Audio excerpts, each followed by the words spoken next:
ඔබත් නාසයේ ඇති වූ මස් දැල්ලක් එහෙම නැත්නම් නේසල් පොලිප් එකක් නිසා පීඩාව විඳින කෙනෙක්ද?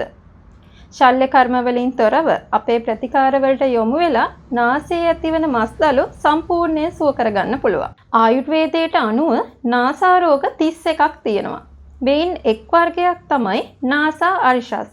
එහෙම නැත්නම් නාසයේ ඇතිවන මස් දළු විදිහට හඳුන්වන්නේ. මස් දැල්ලක් කියන්නේ ඉදිරිපස නාස්කුවරයේ දෙසට නටුවක් සහිතව වර්ධනය වන නාසයේ ශ්ලේෂ්මල දරාවේ ඇතිවන අධිවර්ධනය වීම.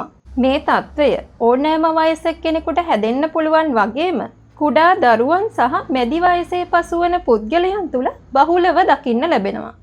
මස් දළු ඇති වුණාම නිතර නාසයෙන් ශ්‍රාවය ගැනීම, නාසය ඉදිමීම, හුස්ම ගැනීමේ අපහසුතාවය, නිතර සෙම් ප්‍රතිශ්‍රාව ඇතිවීම සිද්ධ වෙන්න පුළුවන්. ඊට අමතරව ඇස් ඉදිමීම, ඇස් කැසීම, කන් කැසීම, අධික හිස රටය, හිස කෙස් ඉදීම, බඩ පුරවා දැමීම, මලබද්ධතාවය වැනි රෝග ලක්ෂණ ඇති වෙන්නත් පුළුවන්. ඒ වගේම සමහර අයට මස් දළු තියෙනකොට කාලයක් යද්දී ගඳ සුවඳ දැනීම පවා නැති වී යනවා. නිතර සෙම් ප්‍රතිශ්‍රාව ඇතිවන පුද්ගලයින්ට සහ ප්‍රතිශක්තිකරණය අඩු පුද්ගලයින්ට මේ රෝග තත්ත්වය ඇති වෙන්න තියෙන ඉඩකඩ ඉතා වැඩි. ඒ වගේම පීනස් වැනි රෝගී තත්ත්වයන් නිසි ප්‍රතිකාරගෙන සුව කර නොගත් විට කාලයක් යද්දී මස් දළු ඇති වෙන්න පුළුවන්.